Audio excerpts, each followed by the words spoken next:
Wait, so picture this.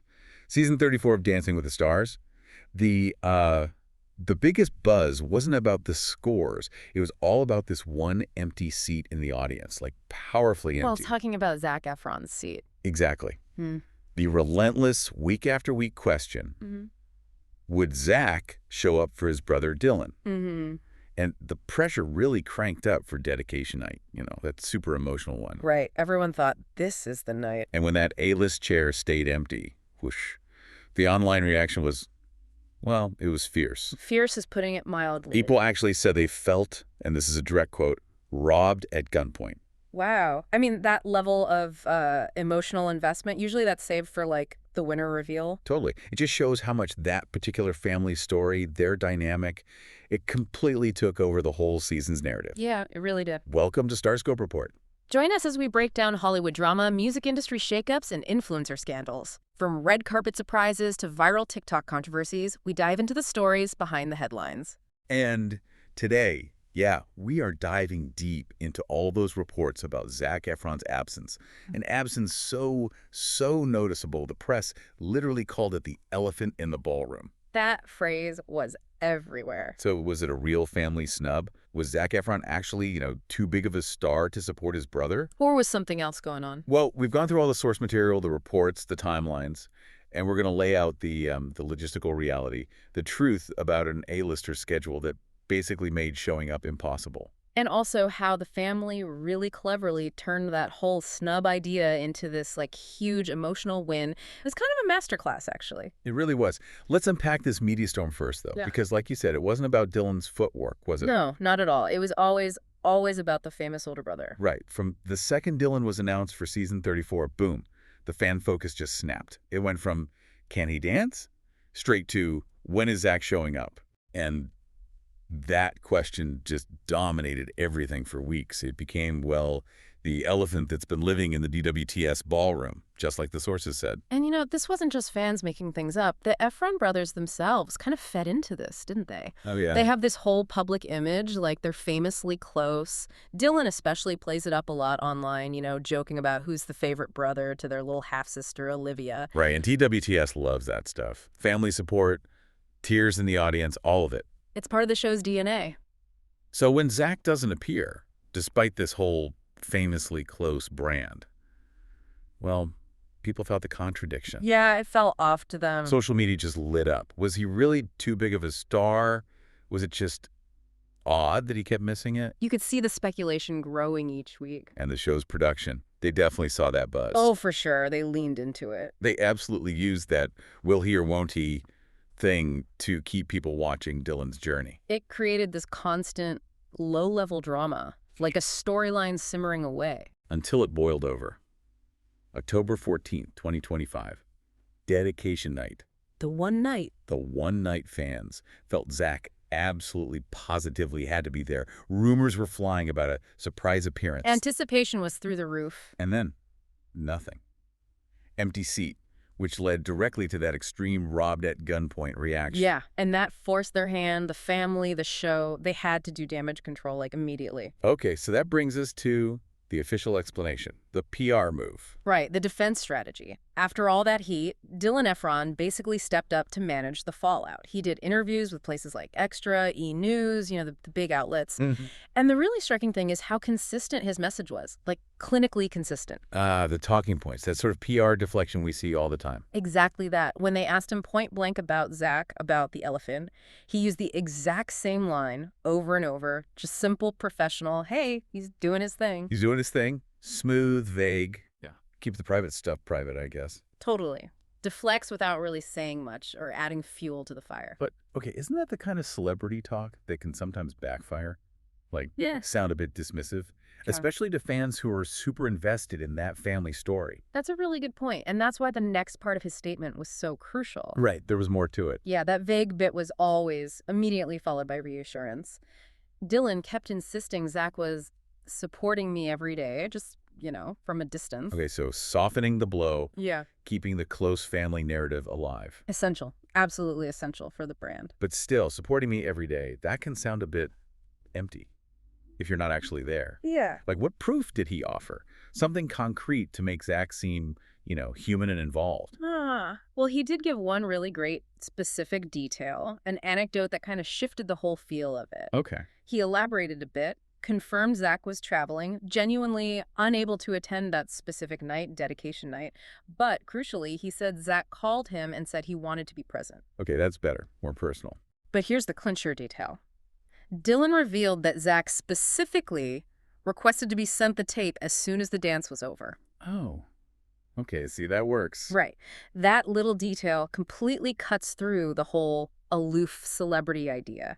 It shows a brother who's invested, who cares, who wants to see it immediately, even if he physically can't be there. Yeah, that's PR gold, that specific detail. But what came next? Yeah.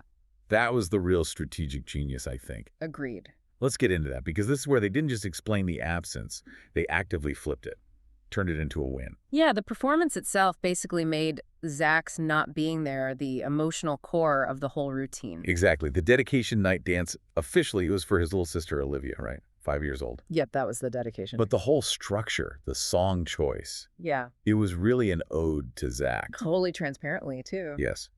Dylan and his partner, Daniela Karagosh, they did a contemporary dance to Rewrite the Stars. Which isn't just some random song. Not at all. It's the big duet from Zac's movie, The Greatest Showman. And Dylan flat out confirmed it. Yeah, that was a nod to my brother. So Zac's not in the room, but his voice, well, his movie's voice, his legacy, it's right there, center stage on national TV. It's like a calculated substitution. Brilliant. And then came the VT, the pre-taped package. Oh, yeah. That's where Zac made his real emotional appearance. Dylan gave this incredibly moving speech, connecting everything back to his big brother. And this is where, like, the Kiar angle kind of melts away and it just becomes pure, heartfelt storytelling. He gave the audience that intimacy, that connection they'd been craving. He really did. He talked about wanting to be a great role model for little Olivia. And then he linked it directly to Zac, saying, and I'm quoting here, "Zac's always taking care of me, and he did things that were so selfless. I want to be that to Olivia." Wow. That's powerful stuff for a VT package. And he gave the backstory, too. How Zac took him under his wing after college, let him crash with him, and how that made them closer than ever. So By the time they finished dancing, Zac's influence was undeniable. It was the main theme. And the judges sealed it, didn't they? Bruno Tonioli shouting, "The next greatest showman!" Perfect. A direct link back to Zac's movie. It completely reframed the narrative on Dylan's term. Yeah, it basically shut down the whole snub story right there. An absolute masterstroke in managing perception. Incredible storytelling, no doubt. But, well, let's ask the tough question, the one the fans were really asking. Was all that emotional stuff just brilliant spin, or was Zac genuinely logistically blocked? Right. Did the facts back up the feelings? We need a shift from the heartstrings to the hard facts now. Time for the investigative dossier. The proof of logistical impossibility. Okay. The documents, the schedules, they absolutely confirm that Dylan's vague lines, doing his thing, traveling, were, let's say, massive understatement. Understatements. Yeah, the whole, is he too big a star? Question. His 2025 calendar answers that loud and clear. He wasn't being aloof. He was literally swamped. Okay, lay it on us. Give us the dossier details. Yeah. What specific projects had him tied up during October 2025 when DWTS was airing live? All right, so there were at least 3 major movie projects creating serious, like, non-negotiable conflicts. First up, Judgment Day for Amazon MGM. Big budget film. Huge. Principal photography finished back in May 25, right? But October, that's prime time for post-production. And, critically, potential reshoots. Reshoots. Yeah. And for a movie that size, potential reshoot means the studio basically owns your time, right? Like 24/7 availability? Pretty much. They can't schedule a multi-million-dollar reshoot around a Tuesday night TV show taping. If they need him in Atlanta or wherever, he has to fly. Instantly. Okay, so that's a major conflict. We classify that as a very high conflict level. He had to be on call. Got it. What else? Second, the studio for Apple TV plus Rich. Now, this film had a UK release date of August 15th, 2025. Okay, so October would be. Smack bang in the middle of the peak international promotional window. Right. That immediately explains Dylan's traveling comment. Yeah. But think about what that actually means. It's brutal. A global press tour. That's like 14-hour days, endless flights across continents, media training, interviews, premieres. London one day, Tokyo the next. Exactly. The idea that he could just block out, say, every Tuesday to fly to LA, sit in an audience for hours, and fly back, it's not just unlikely, It's physically impossible. Completely irreconcilable with that kind of schedule. Also a very high conflict. Okay, two major ones. Was there a third? Yep. Third one was famous for A24. Filming on that wrapped way back in December 2024. So post-production again. Deep into post-production by October 2025, yes. And likely being prepped for major press pushes, maybe film festival runs. So still demanding of his time, Yeah. even if not shooting. Agents, PR teams needing him for strategy, maybe early interviews. Exactly. We'd rate that a high conflict. His time was definitely being managed tightly for that launch. Okay, so the deep dive really confirms that he wasn't just doing his thing. Not even close. He was logistically gridlocked. Post-production, reshoot potential, a massive international press tour for another film, and prepping for a third release. Across different studios, different continents. The fan theory that his schedule just wouldn't allow it. It was 100% accurate. Yeah, it fundamentally shows that the public wanting this weekly family reunion, however nice the idea, it just couldn't happen. Not with the reality of being that level of A-list actor at that point in his career. He wasn't really in control of his own calendar week to week. Okay, so Zac was physically absent, logistically impossible. But let's talk about who was there. Ah, yes. The rest of the family. Because while Zac was missing, the Efron crew, as they were called, they were the visible counterargument, weren't they? The nonverbal proof against any family rift narrative. They absolutely were. A crucial part of the whole picture. Media reports consistently confirmed their presence. David Efron, the dad. Jenny Efron, stepmom. And the younger half-siblings, yeah. Henry, who was 4, and Olivia, the 5-year-old. They were described as a sweet fixture in the stands. Always front and center, every week. Constant presence. Their being there, week in, week out, it visually just screamed family unity. Yeah. Even without Zac in that specific seat. It's a clear message. And the youngest sister, Olivia, she was kind of the ultimate symbol of support on dedication night, wasn't she? Oh, definitely. She was the one that dance was dedicated to. And she actually participated in the routine. Danced alongside Dylan and Daniela. Which was apparently a big deal for her. Dylan mentioned she was really hesitant at first, said something like, no, there's no way. But she did it. She did. And her being there, dancing, it created this amazing visual link, you know? You had Dylan, the contestant, dancing with Olivia, the dedicate to Zac's song. It's like all three siblings were symbolically on that floor together. Zac was present through his music, his influence, represented by his sister. Exactly. A very powerful image. So, wrapping this all up, what's the big takeaway here? This whole saga, Zac's absence, it wasn't really a story about a snub, was it? No, not at all. When you look at everything, it's more like a case study, a masterclass maybe, in juggling intense media pressure with a really complex private reality. Yeah. And this deep dive, it kind of shows us what modern support looks like, doesn't it? Yeah. Especially for a high-profile family under that constant spotlight. Right. The Efrons demonstrated support, just maybe not in the way everyone expected, not just through physical presence. It came in like 3 key forms. Okay, let's listen. First, you had the private communication. We know about the daily check-ins Dylan mentioned. And crucially, Zac asking for that performance tape right away. Yeah, that behind-the-scenes stuff, that's real involvement, away from the cameras. Okay, second pillar. Emotional and public tribute.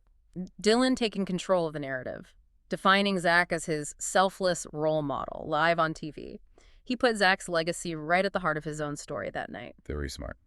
And third, representational presence. The rest of the Efron clan showing up front and center week after week. being the visible symbols of family unity.